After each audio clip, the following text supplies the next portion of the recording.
Good morning. I feel very embarrassed. Very embarrassed to make this.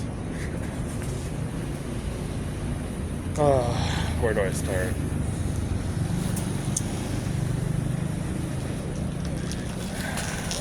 Yesterday, I was diving deeper into this influencer marketing research and following the process that I laid out.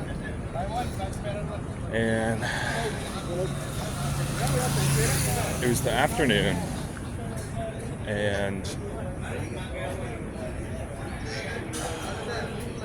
I was trying to figure out the unique value that I could provide. I was trying to figure out, what's the exact thing that I'm doing here? What's the exact opportunity? What's the exact gap? Because, if it's not clear to me, then I'm not going to be able to communicate it on a landing page for other people. And so, it needs to be freaking crystal clear. And I was like, what is it? Finding authentic relationships, or deeper analysis, or seeing past partnership, seeing a creator's past partnerships. And I kept feeling this sense of overwhelm, that there's so many competitors and big players in this space, and that a lot of them, the other thing was I was trying to go more down the analysis route rather than the influencer discovery part of the process. But there's so many tools and platforms that are the all-in-one solution, that do everything. And I think that's good in the sense that there's a lot of money in this space. But yeah, it's just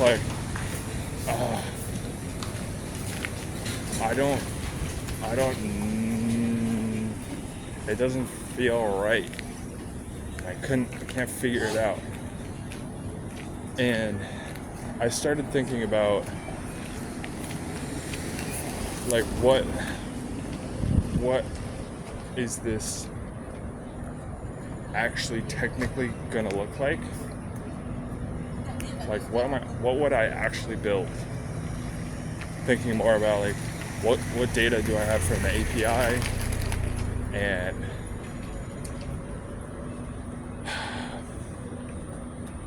I was I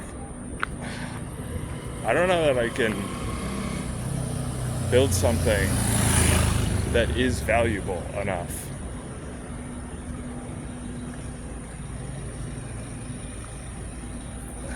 Some of these platforms boast about their database of 75 million influencers. And so I was trying to figure out, is the opportunity influencer discovery, or is it influencer analysis? Because those are a very small language tweak, drastically changes the technicals or the implementation of the solution. And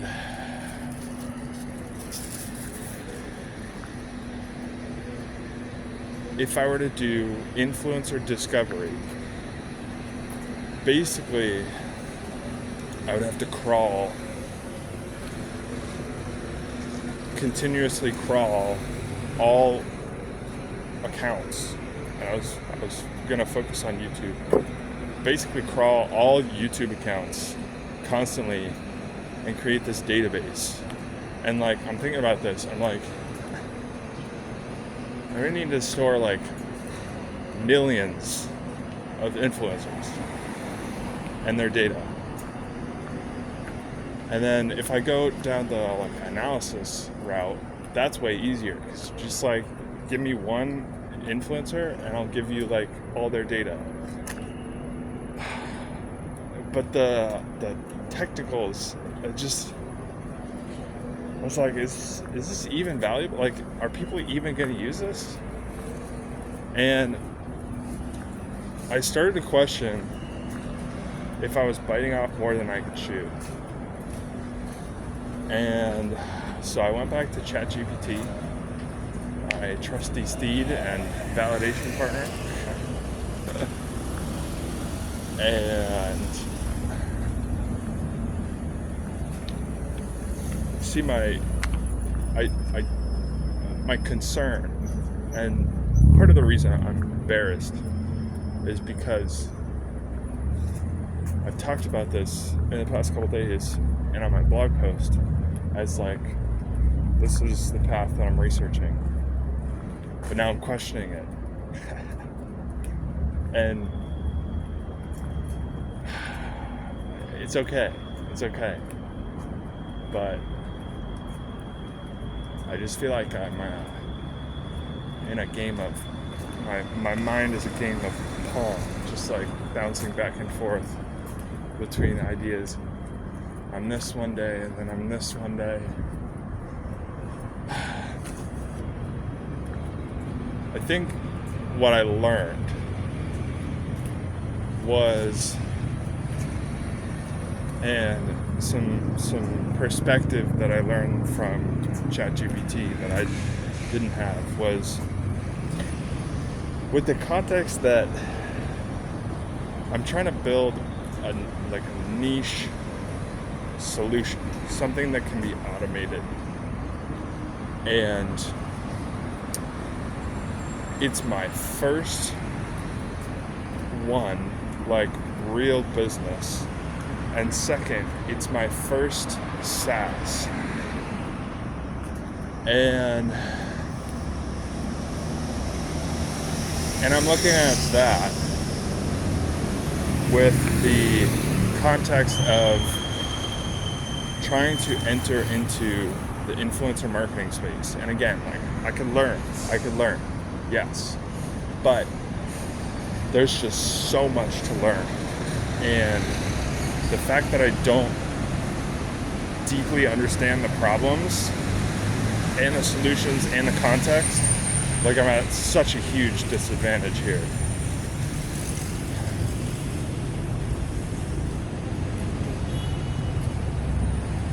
So basically,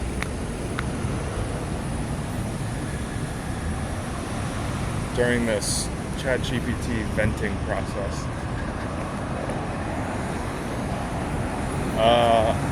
I came up with like a process to follow, and I learned that I should stick with a niche or stick with a problem, solving a problem that I understand. And I was asking about the travel blogging venture and whether that was appropriate or not. And I think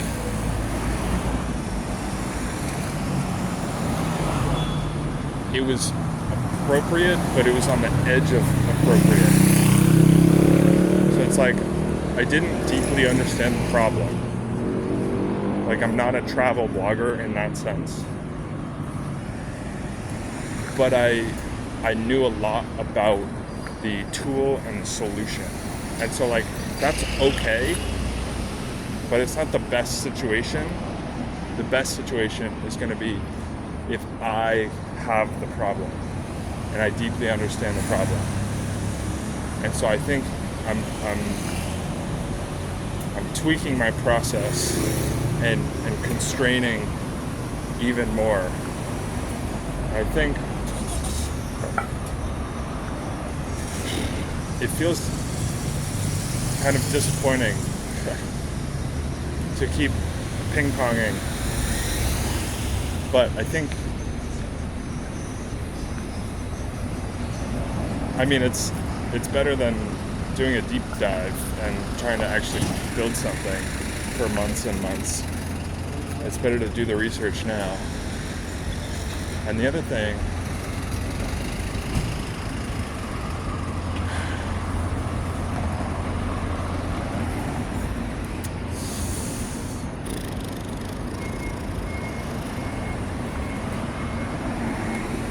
have I accurately expressed how I feel?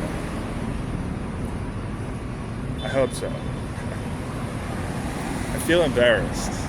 That's the main thing. I just feel embarrassed to have to go back on myself. But I had this perspective yesterday that I thought was interesting, which was, well, one, I don't know anything. I don't know any of this. So why are you expecting to get it right on the first try, you know? And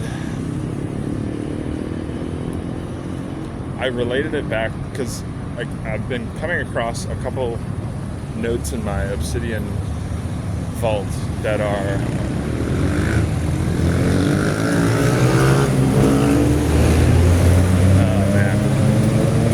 how to learn, and I wrote some things about relating learning back to the education system,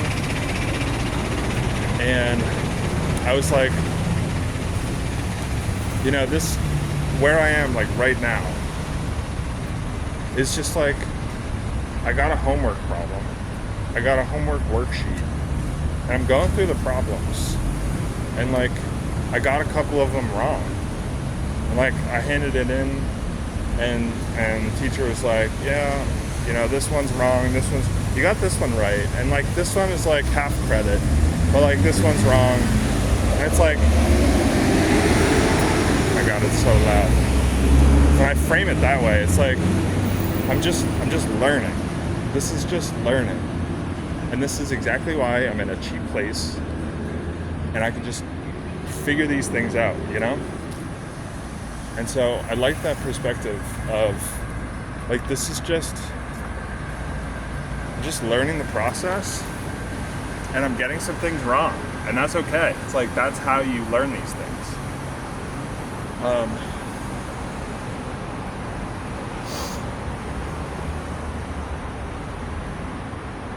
I feel like I'm honing in on my process. I'm adding more and more constraints in a good way. I feel like the more constraints that I put on myself, the more of a box that I can play in. Because it's when you start with, I'm gonna build a business. It's well, about what? You could literally do anything. You could sell lemonade on the corner. That's a business. And so I think it's been helpful to have constraints.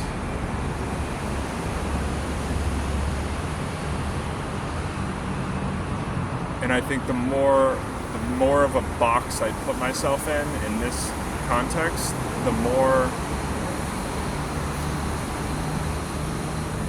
the closer I get. I think with each new idea, I hopefully am ping-ponging closer in the right direction.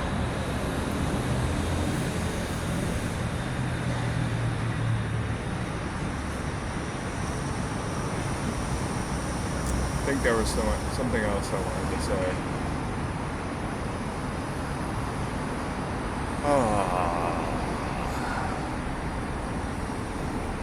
So, anyway, basically my process, I'm going back to the idea generation phase, and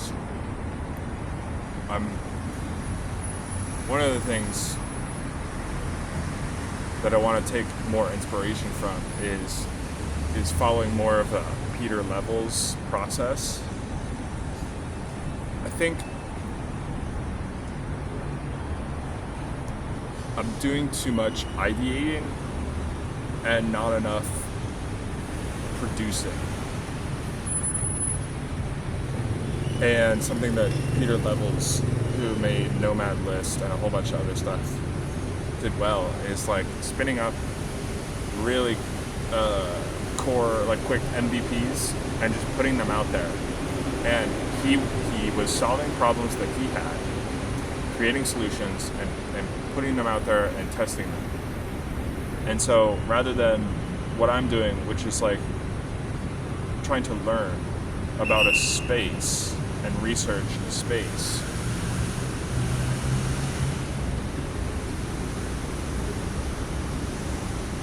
I think if I can shorten my feedback loop and get validation from real people or put out real landing pages,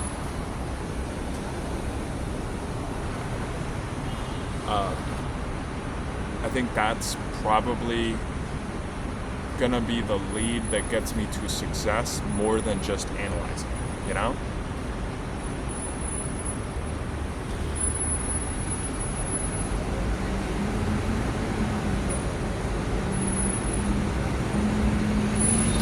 I feel embarrassed because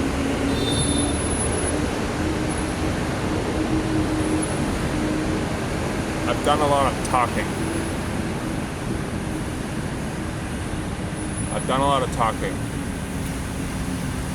that, you know, I want to build a business and I'm going to build a business, I'm trying to build a business, and like, it feels great, but like, I don't have the business, you know? I need to actually do the thing, not just talk about the thing. And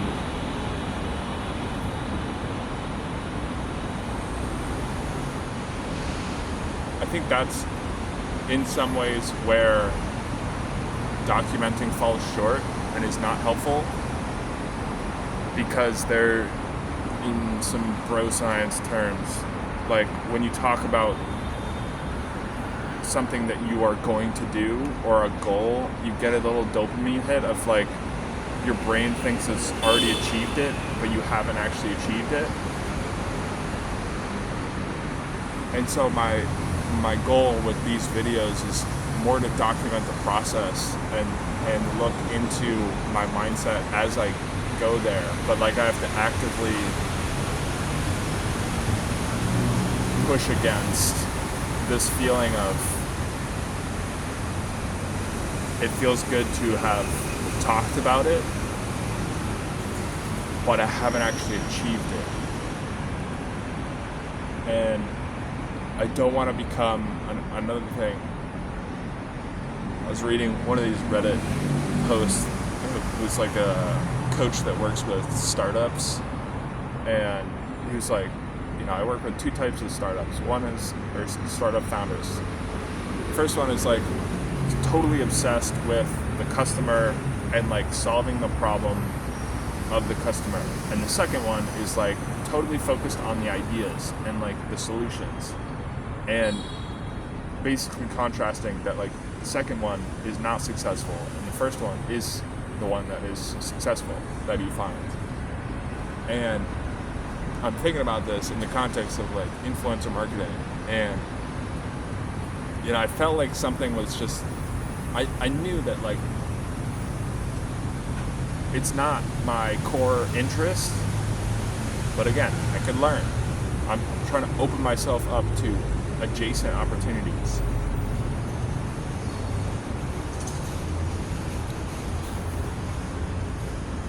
But there were a couple feelings that I noticed yesterday and the day before in like trying to like sit down and focus and actually make progress on this. And that is like, it didn't feel, it felt more like something that I had to do work than something that I was like genuinely interested in.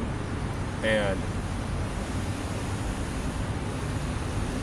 I listened to this Alex Hormozi video yesterday, and one of the like little sound bites was like,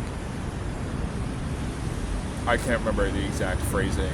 He was talking about like passion and the mistake that the young people are making, like with being too focused on finding their passion. And he was saying how like the problem of wording. It's just like you don't, in his perspective, it's not about finding your passion, but more about how can you build or create or like develop your passion.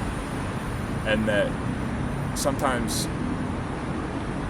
you need to do things that you don't like doing in order to get to that point. And so, I've been trying to balance that here in that, like, maybe it's granularity. Because, like, I was trying to take the frame of, like, okay, maybe this whole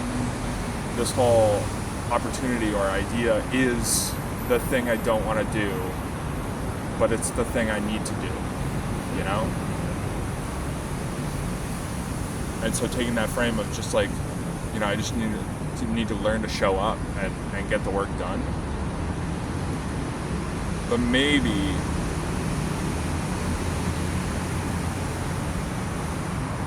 because I like I said, I'm concerned the most with the sustainability of motivation and the sustainability of the business and my interests and like continuing to show up. I wonder if and this is another thing I'm trying to parse out, maybe this is another learning, is that maybe the granularity is more like find something that I'm interested in enough as a base, and then within that there will be things that I enjoy doing and some things that I don't enjoy doing. And so rather than taking the whole as all of this is something that I'm not super interested in, maybe it's like I need to find something that as a box is something that I find interest in, but like within it is the things that I need to do that I don't like doing that will get me to where I'm trying to go. So like a finer granularity. But anyway, I think bottom line, adding in the constraint that I think it's worth, because I haven't proved that I can do any of this yet. I think I need to value execution over finding a good idea. And so like maybe the frame here is like why don't we get up 6 MVP idea landing pages or ideas or MVPs up, and then let's talk about what's working, what's the ceiling of the growth. Because like one of the problems with travel blogging was it feels like there's a low ceiling on growth, but again, I have to take into context that like this is my first time, and so maybe it's worth accepting lower growth for something that I can actually execute on.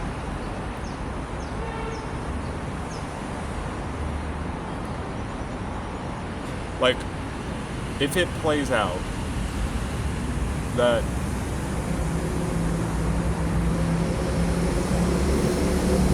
I build a product, I put up a website, a landing page, some kind of software, it'll probably take 6 months or whatever to actually, See, that's where like MVPs are valuable, and if I can get something up quickly in less than a month, that would be more ideal. I'm just thinking about like end-to-end API software. I can do it. I can do it pretty quickly. And like, so like, what does this look like? Maybe at the end of the MVP, I get a handful of people that are paying me $4 a month or whatever I'm charging or whatever, because it's a lower profitability idea and lower ceiling on the growth of the like market or niche.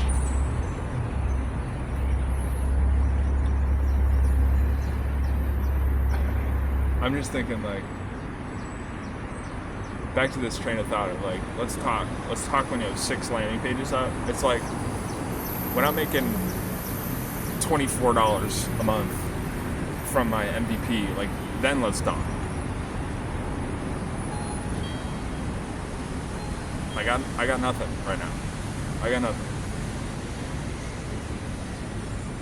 So I think I'm changing my frame to maybe we accept lower growth for higher probability of execution and accept more niche solutions, and then go after something where I understand the problem. Because if I can deeply understand the problem, I can create a solution